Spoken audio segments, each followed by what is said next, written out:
Hello दोस्तों, तो कैसे हैं आप लोग। मेरा नाम दीपांशु राजपूत है और आज के इस वीडियो में आपको बताऊंगा लेक्चर नंबर 2 में मैं आपको बताऊंगा आपको ये हमारा कौन सा लेक्चर है। लेक्चर नंबर 2 है। और जिस बच्चे ने लेक्चर नंबर 1 नहीं देखा तो मैं आप लोगों से रिक्वेस्ट करता हूं कि लेक्चर नंबर 1 को प्लेलिस्ट में देखो जाके। मैंने आप लोगों के लिए प्लेलिस्ट बना दी है जिसमें मैंने आपको पहले लेक्चर में बताया था मेल रिप्रोडक्टिव सिस्टम, नर जनन तंत्र, मानव जनन में मैंने नर जनन तंत्र आपको बता दिया है। आज मैं आपको मादा जनन तंत्र के बारे में बताऊंगा, यानी कि फीमेल रिप्रोडक्टिव सिस्टम, यानी कि मादा जनन तंत्र। नर जनन तंत्र मैं आपको बता चुका हूं, आज मैं आपको बताऊंगा मादा जनन तंत्र मतलब फीमेल रिप्रोडक्टिव सिस्टम।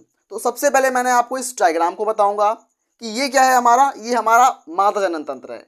ये मादा जनन तंत्र का आंतरिक काट है, मतलब ये क्या है, फीमेल रिप्रोडक्टिव सिस्टम। ये क्या है, female female female reproductive system. क्या है, रिप्रोडक्टिव सिस्टम। तो फीमेल रिप्रोडक्टिव सिस्टम, ये क्या है, फीमेल रिप्रोडक्टिव सिस्टम। तो ये जो लेक्चर है वो यूपी बोर्ड स्पेशल है। कौन से बोर्ड स्पेशल है, यूपी बोर्ड स्पेशल लेक्चर होने वाला है। तो यहाँ पर मैं जो भी पॉइंट्स बताऊंगा, जो भी बातें बताऊंगा या जो भी क्वेश्चन बताऊंगा वो सब यूपी बोर्ड के लिए मोस्ट इंपॉर्टेंट होने वाले हैं। तो मैं आपको बताऊंगा ये क्या मादा जनन तंत्र है। इसमें सबसे पहला भाग जो होता है ये है वजाइना। वजाइना वजाइना यानी कि, तो ये है वजाइना, आप देख सकते हो। ये क्या है, ये है सर्विक्स। सर्विक्स यानी कि गर्भाशय ग्रीवा। तो ये क्या है, गर्भाशय ग्रीवा, गर्भाशय ग्रीवा। सबसे पहले मैं आपको मादा जनन तंत्र के जो भी पार्ट्स होंगे मैं आपको पार्ट्स बताऊंगा। जैसे कि हमारे पास ये है फीमेल रिप्रोडक्टिव सिस्टम का सबसे पहला पार्ट जो मैं आपको बताने जा रहा हूँ। ये क्या है, गर्भाशय फंडस। उसके बाद ये क्या है, वजाइना। फिर गर्भाशय ग्रीवा, गर्भाशय नाल, गर्भाशय ग्रीवा। उसके बाद क्या आ रहे हैं, ये हमारे पास, मैं यहाँ पे पहुँच रहा हूँ, ये है गर्भाशय। उसके बाद गर्भाशय फंडस। उसके बाद ये क्या है, ये नलिकाएं दो दिख रही हैं आपको, ये है फैलोपियन ट्यूब्स, जो कि 10 से 12 सेंटीमीटर लंबी होती है। फैलोपियन ट्यूब्स इनको बोलते हैं। ये क्या है, गर्भाशय गुहा। ये जो यहाँ पे दिख रही है आपको गर्भाशय गुहा है। और ये जो फैलोपियन ट्यूब होती है वो 3 पार्ट्स में डिवाइड होती है। सबसे पहला जो पार्ट होता है इसका, सबसे पहला पार्ट जो होता है इसका, जो ये पार्ट आपको दिख रहा है, ये पार्ट क्या है, एम्पुला। एम्पुला के बाद क्या आता है हमारा, एम्पुला के बाद मैं आपको बोर्ड में समझा रहा हूँ सब कुछ, ठीक है। तो इसमें क्या कर रहे हैं हम, ये अंडाशय हैं, 2 अंडाशय, एक जोड़ी अंडाशय होते हैं। तो 2 अंडाशय, ये क्या हो गए, अंडाशय। ये क्या है, अंडाशय। अंडाशय अंडाशय यानी कि ओवरी। अंडाशय को इंग्लिश में क्या बोलते हैं, मैं इंग्लिश भी बताते चल रहा हूं आप लोगों को। तो अंडाशय यानी कि ओवरी, OVARY, ओवरी। तो अंडाशय, ये 2 जोड़ी अंडाशय, ये अंडाशय, ये अंडाशय। तो एक जोड़ी अंडाशय यानी कि 2 अंडाशय, एक जोड़ी अंडाशय है, एक जोड़ी अंडाशय है। ये झल्लर, ये क्या, इसको क्या बोलते हैं, झल्लर।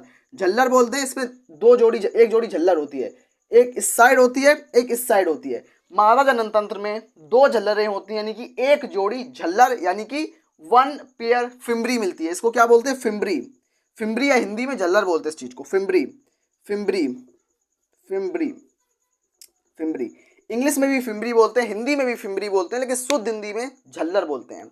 उसके अलावा इसको क्या बोलते हैं, इसको क्या बोलते हैं, इसको क्या बोलते हैं, सबको मैं बताऊंगा आज। तो ये बीच का जो भाग होता है इसको बोलते हैं गर्भाशय, यानी कि यूट्रस। और इसमें ही कभी कभी कैंसर हो जाता है फीमेल्स को। तो ये क्या है, गर्भाशय। ये क्या है, गर्भाशय।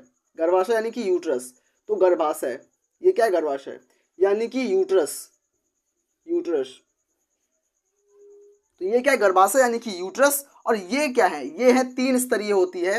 ये 3 स्तरीय होती है, इसका नाम क्या होता है, इसको बोलते हैं, सबसे बाहर की तरफ जो होती है उसको बोल देंगे बाह्य चर्म। उसके अलावा बीच वाली मध्य चर्म और अंदर वाली आंतरिक चर्म। तो बाह्य चर्म, मध्य चर्म, आंतरिक चर्म। मैं लिख देता हूं, बाह्य चर्म, बाह्य चर्म, मध्य चर्म, मध्य मतलब बीच वाली, मध्य चर्म। सबसे अंदर वाली अंताचर्म, अंताचर्म। इसको मेट देता हूं थोड़ा क्योंकि आप लोगों के लिए सुविधाजनक रहेगा। ये बीच वाली मध्य चर्म, मध्य मतलब मिडिल लेयर। और सबसे आंतरिक वाली एंडोडर्म, एंडोडर्म मतलब अंताचर्म। तो बाह्य चर्म, मध्य चर्म, अंताचर्म। तो ये हमने बताया आपको। और उसके बाद ये क्या है आपके पास, गर्भाशय फंडस। इसको क्या बोलते हैं, यूट्रस फंडस या फिर गर्भाशय फंडस। क्या बोलेंगे, गर्भाशय फंडस, फंडस। तो गर्भाशय फंडस बोलेंगे। कि हमारे पास नलिकाएं जो दिखाई दे रही हैं, ये नलिका और ये नलिका, हमारे पास दो नलिकाएं दे रही हैं दिखाई, तो ये क्या होती है, फैलोपियन ट्यूब्स या फैलोपियन नलिका होती है। इसको क्या बोलते हैं, फैलोपियन नलिका। और दो अंडे हमारे पास दिख रहे हैं, ये अंडाशय होते हैं। मैंने आपको बताया अंडाशय। अंडाशय के अंदर क्या होता है, अंडों का फॉर्मेशन। इसके अंदर ओव्यूल्स यानी कि एग बनते हैं, अंडे बनते हैं। तो इसके अंदर क्या होता है, अंडों का निर्माण। इसके अंदर क्या होते हैं, अंडों का निर्माण, अंडों का निर्माण, अंडों का निर्माण होता है किसके अंदर, अंडाशय के अंदर। तो अंडाशय के अंदर अंडों का निर्माण होता है। स्पर्म जब यहाँ से आता है, इस तरीके से एंटर करता है, तो यहाँ आते आते आते आते इस तरीके से एंटर करता है। स्पर्म जो होता है फ्लैजिलेटेड मोशन करता है। स्पर्म जो है वो एक फ्लैजिलेटेड मोशन करता है। और स्पर्म के बारे में आपको बताना चाहूँगा कि स्पर्म में ये होती है उसका हेड, इसके बाद ये उसकी नेक होती है, नेक के बाद ये उसकी टेल होती है। तो ये क्या होता है, मेल गैमेट होता है। ये क्या होता है, स्पर्म एक मेल गैमेट होता है और ये अगुणित होता है, यानी कि ये हैप्लॉइड होता है, अगुणित होता है। स्पर्म जो है वो अगुणित होता है और जो अंडा होता है, अंडाणु भी अगुणित होता है। अंडाणु भी अगुणित होता है, अंडाणु अगुणित होता है और शुक्राणु भी अगुणित होता है। जब ये आता है इसके पास, तो ये इसको क्या बोलते हैं, इसको बोलते हैं, जो संकीर्ण भाग होता है इसको बोलेंगे इस्थमस। ये संकीर्ण भाग जो होगा वो इस्थमस होगा। और ये जो नलिकाएं होती हैं दोनों, इनकी जो लंबाई होती है वो 10 से 12 सेंटीमीटर होती है। 10 सेंटीमीटर से लेके 12 सेंटीमीटर तक होती है। तो 10 सेंटीमीटर से 12 सेंटीमीटर तक होती है। और जो बाह्य चर्म, मध्य चर्म, अंतःचर्म, तो बाह्य चर्म के साथ ये जुड़ी हुई होती है एक लिगामेंट्स के थ्रू। लिगामेंट्स क्या होता है, लिगामेंट्स एक मांस का टुकड़ा होता है, मांस की तरह होता है लिगामेंट्स। एक टिश्यू होता है, एक ऊतक होता है लिगामेंट, याद रखना इस चीज को। तो ये लिगामेंट्स के थ्रू जुड़ी होती है। अंडा जो ये अंडाशय है, ये बाह्य चर्म से लिगामेंट्स के थ्रू जुड़े होते हैं। और जो अंडाणु, ये अंडाशय होता है, ये फिम्बरी के साथ फैलोपियन ट्यूब में फिम्बरी लगी हुई है इस तरीके से। फैलोपियन ट्यूब में इस तरीके से फिम्बरी लगी हुई है और अंडाशय को इस तरीके से पकड़े हुए हैं। कौन, फिम्बरी। फिम्बरी की मदद से ये अंडाशय जुड़ा हुआ है फैलोपियन ट्यूब से। फैलोपियन ट्यूब 10 से 12 सेंटीमीटर लंबी नलिका होती है। इस गर्भाशय के अंदर, जब इस यूट्रस के अंदर स्पर्म जो एंटर करेगा और जब यहाँ पर आएगा, यहाँ इसको क्या बोलते हैं, इस्थमस। इसको क्या बोलते हैं, इस्थमस। सबसे पतला और संकीर्ण भाग जो होता है, सबसे नैरो प्लेस जो होता है, वो होता है इस्थमस।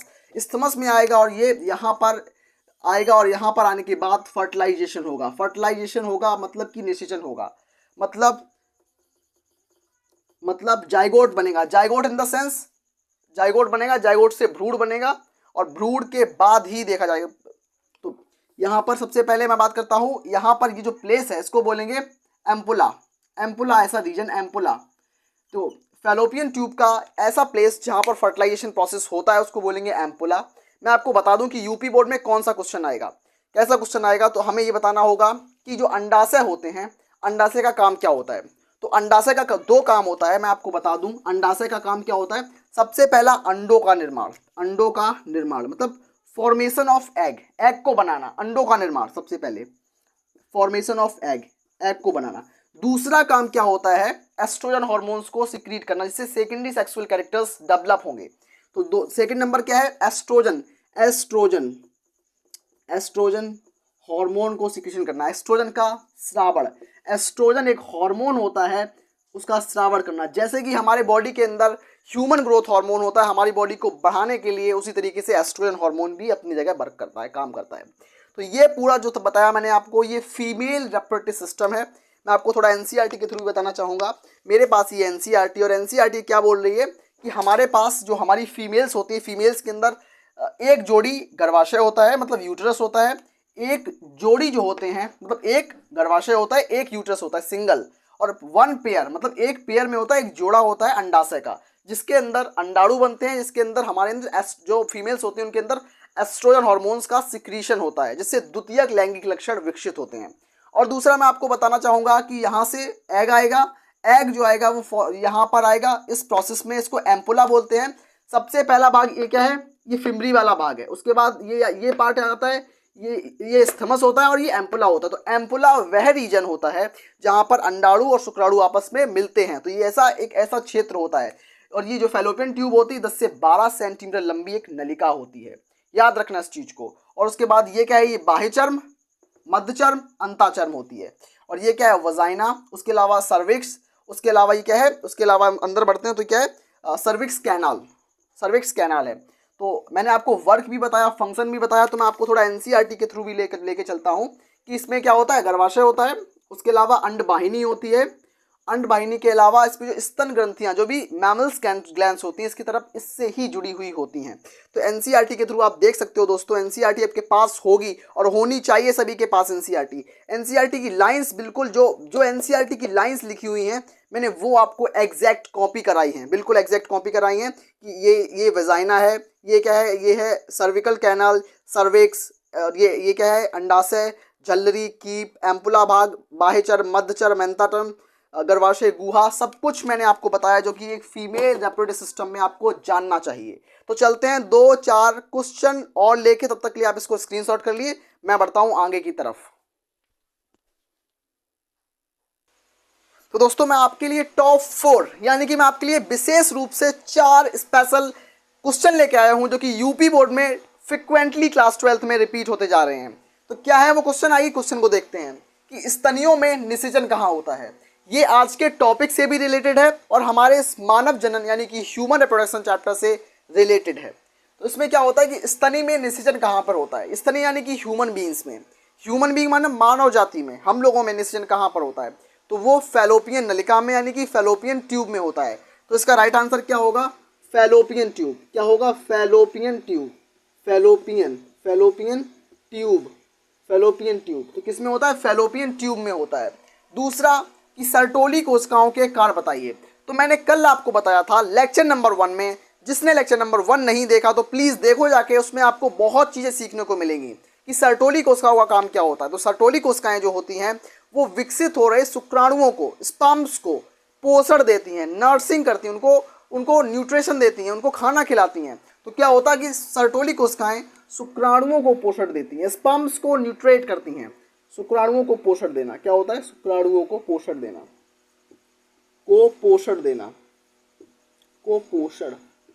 पोषण यानी कि न्यूट्रिशन देना, न्यूट्रेट करना उनको। उसके बाद आता है हमारा एमटीपी का फुल फॉर्म, एमटीपी का फुल फॉर्म, और ये बोर्ड यूपी बोर्ड में 2025 में भी क्वेश्चन आया था, 2024 में भी आया था, 2023 में भी आया था। तो ये 3 सालों से लगातार पूछा जा रहा है, तो इसलिए मैं आपको वेरी इंपॉर्टेंट में इसको रखता हूं। तो एमटीपी का फुल फॉर्म जो होता है वो होता है मेडिकल, एम से मेडिकल, टी से टर्मिनेशन, टर्मिनेशन, पी से प्रेगनेंसी। क्या होता है, प्रेगनेंसी। तो क्या होगा, medical termination of pregnancy, MTP का full form medical termination of pregnancy हो जाएगा। उसके अलावा हमारा चौथा क्वेश्चन क्या हमसे बोल रहा है कि लैंगिक जनन की इकाई बताओ। मतलब लैंगिक जनन की इकाई क्या होती है, तो बहुत आसान इकाई है कि लैंगिक जनन जिसका मूल आधार है शुक्राणु और अंडाणु। तो लैंगिक जनन की मूल इकाई क्या है, शुक्राणु और अंडाणु। क्या है, शुक्राणु और अंडाणु,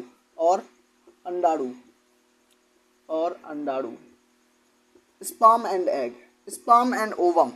एंड ओवम। तो मैंने आपको टॉप 4 ये क्वेश्चन बताए। उसके अलावा मैंने आपको फीमेल रिप्रोडक्टिव सिस्टम बताया। कल मैं लेक्चर नंबर 3 लेके आऊँगा। जिस बच्चे ने प्लेलिस्ट को चेक नहीं किया वो बहुत घाटे में रहेगा। आप प्लेलिस्ट से जाके पढ़ाई करो, मैंने आपके लिए लेक्चर नंबर 1 बना दिया है। लेक्चर वाइज पढ़ो, लेक्चर नंबर 1 देखो, उसके बाद लेक्चर नंबर 2 पे आओ। आपको बिल्कुल ह्यूमन रिप्रोडक्शन और बायोलॉजी, जीव विज्ञान बिल्कुल समझ में आएगी। जीव विज्ञान मतलब जीवन का विज्ञान मैं आपको सिखाने वाला हूँ। तो हमारे साथ बने रहिए और हमारे चैनल को जरूर सब्सक्राइब करें। धन्यवाद।